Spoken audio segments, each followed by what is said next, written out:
नमस्कार, मैं रविश कुमार। दिल्ली में बीजेपी की राष्ट्रीय कार्यकारिणी की बैठक हुई। प्रधानमंत्री मोदी ने कहा कि समाज का भरोसा जीतने के लिए कार्यकर्ता काम करें, वोट की चिंता ना करें। इस बयान का कोई यह मतलब ना निकाल ले कि केवल सेवा करनी है, वोट की चिंता नहीं करनी है। क्या प्रधानमंत्री मोदी वाकई वोट की चिंता नहीं करते हैं? उन्होंने कहा और मान लेना चाहिए। उन्हीं के बारे में कहा जाता है कि वे हर काम वोट का सोच कर ही करते हैं और वही करते हैं जिससे वोट मिल जाए। फिर कहते हैं वोट की चिंता भी मत करो। क्या प्रधानमंत्री यह कहना चाहते हैं कि वोट की चिंता वे कर रहे हैं, कार्यकर्ता कम से कम काम कर लें? आप भी सोच सकते हैं कि उनके कौन से ऐसे काम हैं जिनका संबंध वोट से नहीं है। प्रधानमंत्री वोट के लिए काम नहीं करते हैं। आपको प्रधानमंत्री मोदी के कई बयान मिल जाएंगे जिसमें वे कह रहे हैं कि आपका वोट सीधे मोदी के खाते में जाएगा। 21 अप्रैल 2018 को वे लोक सेवा के अफसरों को संबोधित कर रहे थे। उसमें प्रधानमंत्री कहते हैं कि मैं आपके साथी के रूप में काम करना चाहता हूं और मैं चुनाव के लिए काम नहीं करता हूं। जिन कार्यकर्ताओं को प्रधानमंत्री कहते हैं कि वोट के लिए काम नहीं करना है, उन्हीं को संबोधित करते हुए गृहमंत्री अमित शाह कहते हैं कि 2019 से भी ज्यादा सीटें 24 में आने वाली हैं। इसका तो यही मतलब हुआ कि अमित शाह वोट के लिए लक्ष्य तय कर रहे हैं। अध्यक्ष जेपी नड्डा का भी अखबारों में बयान छपा है कि 2024 में लोकसभा की 2/3 से अधिक सीटें जीतने का हमारा लक्ष्य है। आपने गौर किया होगा कि बीजेपी के कई नेता 2024 के लिए 400 सीटों का ऐलान अभी से कर रहे हैं। वे 400 के नंबर पर कैसे पहुंच गए वही बता सकते हैं। सभी राजनीतिक दल दावा करते ही हैं कि इतनी सीटें जीतेंगे, मगर उतनी आ जाए तो यह कमाल की बात होती है। पहले पुराना रिकॉर्ड देख लीजिए। 2018 के साल में बीजेपी के नेताओं ने कहना शुरू कर दिया कि बीजेपी को 300 से अधिक सीटें आएंगी। कुछ बयानों में एनडीए को भी 300 से अधिक सीटें मिलने का दावा किया गया। जब नतीजे आए तो बीजेपी को 303 सीटें आ गईं। उस साल भी प्रधानमंत्री का एक बयान छपा है कि मैं वोट के लिए काम नहीं करता।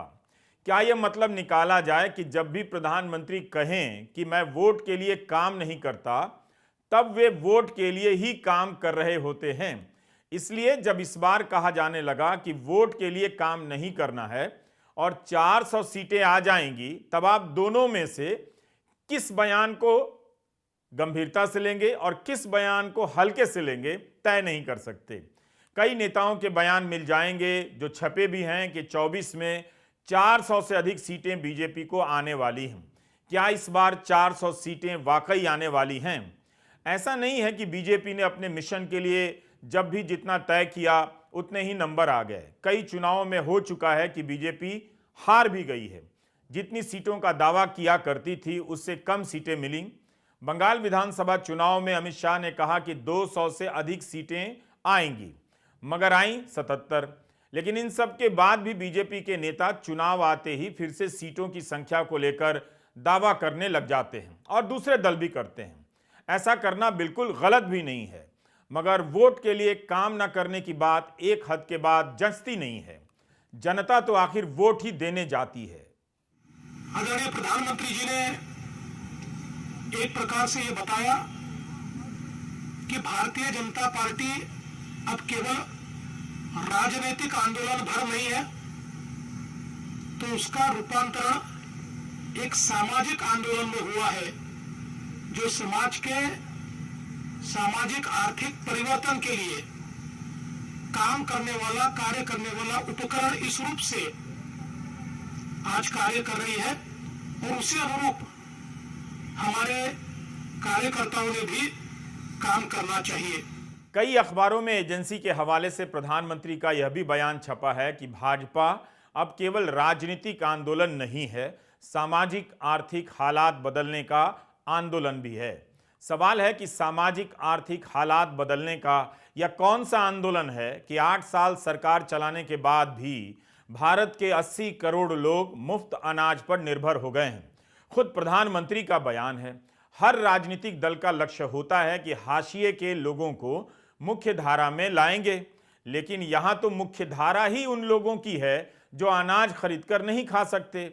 80 करोड़ तो छोटी संख्या नहीं होती, इसे हाशिया भी नहीं कह सकते। अगर कोई सामाजिक आर्थिक हालात बदलने का आंदोलन चल रहा है, तब जनता आर्थिक रूप से सक्षम क्यों नहीं हो पा रही है? क्योंकि 1% लोग ही अमीर होते जा रहे हैं। आर्थिक असमानता क्यों बढ़ती जा रही है? उदाहरण के तौर पर शहरों में डिलीवरी बॉय का काम ही एक बड़ा और मुख्य रोजगार होता जा रहा है। हमारे नौजवान कितना काम कर रहे हैं, वो भी बहुत कम पैसे में, दिन रात काम करते हैं।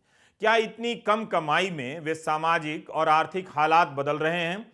और यह किस आर्थिक आंदोलन का हिस्सा हैं कि बीजेपी के विधायक का नाम कमीशन खोरी में आ जाए और पार्टी कुछ कहे भी नहीं? ऐसा तो हो नहीं सकता कि हिंदू अखबार में छपी इस खबर को बीजेपी के नेताओं ने देखा ही ना हो। कर्नाटक के कॉन्ट्रैक्टर एसोसिएशन ने बाकायदा बयान जारी किया है कि बीजेपी के एक विधायक ने कथित तौर पर कमीशन मांग कर तंग कर दिया है। 3 साल में उन्हें 90 लाख रुपए कमीशन में मिले हैं। इस खबर की कोई चर्चा नहीं। खबर में तो विधायक का नाम भी है, लेकिन ईडी, सीबीआई, आयकर विभाग के छापे पड़ने की खबर सुनाई नहीं दे रही है। इंडियन एक्सप्रेस की रिपोर्ट है कि कॉन्ट्रैक्टर संघ ने उस विधायक के खिलाफ लोकायुक्त के यहां शिकायत करने की घोषणा की है। अन्य मंत्रियों और विधायकों के कमीशन मांगने के सबूत भी सार्वजनिक किए जाएंगे, ऐसा बयान आया है। तो क्या यह माना जाए कि इनके कथित रूप से कमीशन लेने की सच्चाई तभी सामने आएगी जब ये बीजेपी छोड़कर विपक्षी दलों में जाएंगे? या इतना काफी नहीं है कि बीजेपी सामाजिक आर्थिक आंदोलन छोड़ दे और कथित रूप से कमीशन लेने वाले अपने विधायकों के खिलाफ राजनीतिक आंदोलन चला दे? कर्नाटक में कथित रूप से 40% कमीशन खोरी के आरोप लगे हैं। ठेकेदारों ने ही लगा दिए। क्या यह भी किसी सामाजिक आर्थिक आंदोलन का नतीजा है? इतना कमीशन लिया जा रहा है। अगर बीजेपी राजनीतिक नहीं, सामाजिक आर्थिक आंदोलन है, तब उसे हजारों करोड़ रुपए चंदे में क्यों चाहिए? और जब हजारों करोड़ रुपए चंदे में मिल रहे हैं, तो पार्टी के विधायक पर कथित रूप से 90 लाख रुपए कमीशन में लेने के आरोप क्यों लग रहे हैं? जब से इलेक्टोरल फंड का सिस्टम आया है, आप तमाम खबरों और विश्लेषणों को उठाकर देखिए, बीजेपी को सबसे अधिक चंदा मिलता है, हजारों करोड़ रुपए का चंदा। भाजपा की चुनावी रैलियों की भव्यता ने नए प्रतिमान कायम किए हैं। इसका मतलब यह नहीं कि दूसरे दलों की रैलियां सादगी से भरी होती हैं, पर निश्चित रूप से बीजेपी आगे नजर आती है। पूछा जा सकता है कि हजारों करोड़ रुपए के चंदे का इस्तेमाल सामाजिक आर्थिक आंदोलन में हो रहा है या चुनावी राजनीति में, एक ऐसे समय में जब बीजेपी की हर गतिविधि यह साबित करती हो और उससे सहानुभूति रखने वाले जानकार किताबें लिख रहे हैं कि बीजेपी 24 घंटे राजनीति करती है, हर काम राजनीति के हिसाब से करती है और इसमें कोई बुराई भी नहीं है मेरी नज़र में। लेकिन जब उसके सबसे बड़े नेता कहते हैं कि भाजपा अब राजनीतिक नहीं, सामाजिक आर्थिक आंदोलन है, तब बीजेपी के इस आंदोलन की समीक्षा भी होनी चाहिए। एक तरफ प्रधानमंत्री कहते हैं कि बीजेपी राजनीतिक नहीं है, वोट की चिंता नहीं करनी है, फिर अमित शाह कहते हैं कि 24 में 19 से ज़्यादा जनादेश आने वाला है। ऐसा तो हो ही नहीं सकता कि प्रधानमंत्री राहुल गांधी से प्रभावित हो जाएं, जो लगातार 3000 किलोमीटर पैदल चल गए हैं, उससे भी ज़्यादा, और कहते रहे हैं कि वे राजनीति के लिए भारत की यात्रा नहीं कर रहे हैं। लेकिन राहुल गांधी के साथ चल रहे यात्री समझ रहे हैं कि इन बातों का एक सीमित मतलब है। राहुल गांधी से भी पूछा जाना चाहिए कि 24 के चुनावों से 1 साल पहले इतनी लंबी पदयात्रा को आध्यात्मिक क्यों बता रहे हैं, और प्रधानमंत्री से भी पूछना चाहिए कि वे क्यों कह रहे हैं कि बीजेपी अब राजनीतिक नहीं, सामाजिक आर्थिक आंदोलन है। ये कब से हो गया और इस आंदोलन के तहत बीजेपी क्या नया कर रही है? यही सवाल कांग्रेस से भी है कि आध्यात्म के रास्ते पर चलकर वह कितना बदल गई है। क्या बीजेपी और कांग्रेस चुनाव नहीं लड़ेंगी या चुनाव अब आध्यात्मिक हो जाएंगे? राजनीतिक दल अपनी ताकत जनशक्ति से प्राप्त करते हैं, फिर आध्यात्मिक शक्ति की क्यों जरूरत पड़ रही है? आध्यात्म में कोई समस्या नहीं है, वो बहुत अच्छी चीज है, लेकिन सवाल है कि सत्ता की राजनीति क्या सत्ता का मोह छोड़ने जा रही है? अगर पार्टियां चुनाव लड़ेंगी तो वोट के लिए ही लड़ेंगी, कैसे राजनीति नहीं करेंगी? जरा कागज पर 100 शब्दों में लिखकर आप भी दिखाइए, और आप नहीं लिख सकते तो इन दलों के नेताओं से कहिए कि लिखकर बताइए कि कैसे आप राजनीति नहीं करेंगे, वोट के लिए राजनीति नहीं करेंगे। जहां तक भगवान के चरणों में आता हूं, मैं कभी कुछ मांगता नहीं। आपने जीत की कामना नहीं की यहाँ पर? मैं कुछ नहीं मांगता पुजारी जी कह रहे थे कि और मांगने की प्रवृत्ति से मैं सहमत भी नहीं, क्योंकि उसने तो आपको मांगने योग्य नहीं बनाया, देने योग्य बनाया। और ऐसी जगह पे जाकर के ईश्वर ने देने योग्य उसको जो क्षमता दी वो उसने समाज देवता को देनी चाहिए। और समाज देवता,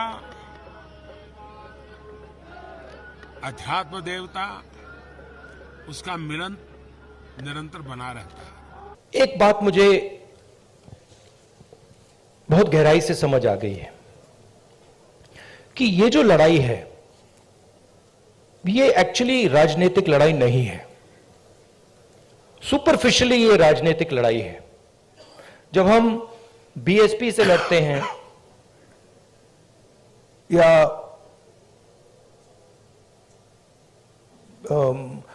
टीआरएस से हमारा चुनाव होता है तो वो राजनीतिक लड़ाई होती है। मगर अब देश में एक चेंज आ गया है। जब से आरएसएस ने इस देश के जो इंस्टीट्यूशंस हैं उनको पकड़ा है, उस दिन से ये लड़ाई राजनीतिक नहीं रही। इसका ये अब दूसरी लड़ाई हो गई है। उसको आप विचारधारा की लड़ाई कह दीजिए, उसको आप धर्म की लड़ाई कह दीजिए, उसको आप कोई भी फ्रेमवर्क दे सकते हैं, मगर वो राजनीतिक लड़ाई नहीं है। कहीं ऐसा तो नहीं कि अब आध्यात्म को लेकर राजनीति होने वाली है? सबसे बड़ा आध्यात्मिक कौन है? क्या वोट के लिए काम करना गलत बात है? राजनीति गलत बात है? राजनीतिक दल क्यों कह रहे हैं कि वोट के लिए काम नहीं करेंगे, सेवा करेंगे?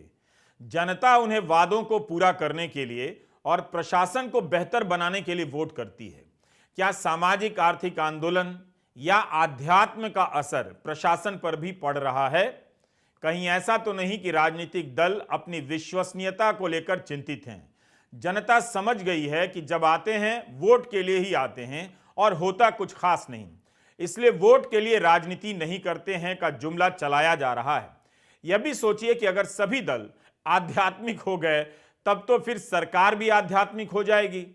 फिर फर्जी केस में फंसाने का काम क्यों किया जाएगा? सरकार से सवाल करने वालों पर यूएपीए लगाकर महीनों में जेल में डाल देना, क्या यह भी किसी सामाजिक आर्थिक या आध्यात्मिक आंदोलन का हिस्सा है? अमित शाह का एक पुराना बयान है। कोलकाता में अपनी पार्टी के सोशल मीडिया कार्यकर्ताओं को मंच से समझा रहे थे कि व्हाट्सएप ग्रुप में कुछ हंसाने वाला, कुछ डराने वाला मैसेज डालो। कैरिकेचर, कार्टून, एनिमेशन, वीडियो, हंसाने वाली चीजें, थोड़ी डराने वाली भी चीजें, ये सभी इकट्ठा कर अंदर डालनी चाहिए। क्या डराना भी सामाजिक आर्थिक आंदोलन का हिस्सा है? एक बात समझ लीजिए, भारत की राजनीति में आध्यात्म नहीं आ सकता। जब नेता कहने लगे तब इतनी आसानी से यकीन मत कर लीजिए। अगर आध्यात्म आ जाए तो राजनीतिक दलों को हजारों करोड़ रुपए के चंदे की जरूरत ही नहीं पड़ेगी। वे आपके घर आकर पैसा लौटा जाएंगे। फिर तो बीजेपी को अपना चंदा गरीबों में बांट देना चाहिए। कई बार होता है कि पावर में रहते रहते लगने लगता है कि यह सब इसलिए है कि कोई आध्यात्मिक शक्ति उनके पीछे है, मगर नेता आध्यात्मिक हो गए यह मानने से पहले अपनी राजनीतिक समझ चेक कर लीजिएगा। अब यह मत कह दीजिएगा कि पंजाब कांग्रेस के नेता मनप्रीत बादल सामाजिक आर्थिक आंदोलन के तहत बीजेपी में शामिल हो गए हैं। अगर ऐसा है तो फिर पूछ सकते हैं कि उनसे पहले कैप्टन अमरिंदर सिंह बीजेपी में आ चुके हैं। वे इन दिनों किस सामाजिक आर्थिक आंदोलन का हिस्सा हैं? पंजाब कांग्रेस के पूर्व अध्यक्ष सुनील जाखड़ भी बीजेपी में आ गए हैं। कहीं बीजेपी के भीतर कांग्रेस से नेता लाने का कोई सामाजिक आर्थिक आंदोलन तो नहीं चल रहा है?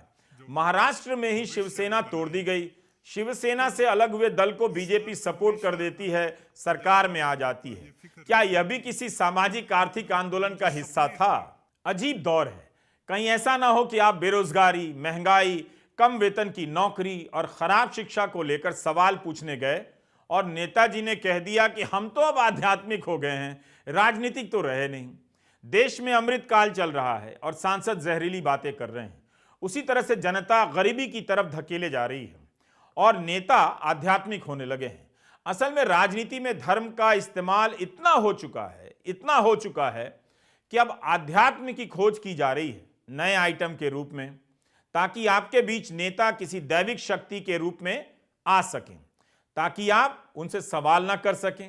जिस देश में गोदी मीडिया से नफरत फैलाई जाती हो, दिन रात सुप्रीम कोर्ट को कहना पड़े कि नफरती एंकर को हटाया जाए और कोई कार्रवाई ना हो उस पर, उस देश में अगर कहा जाए कि सत्तारूढ़ पार्टी राजनीतिक दल नहीं अब सामाजिक आर्थिक आंदोलन है, तब फिर आंदोलनों का मतलब समझ लेना चाहिए और अपनी समझ बदल लेनी चाहिए।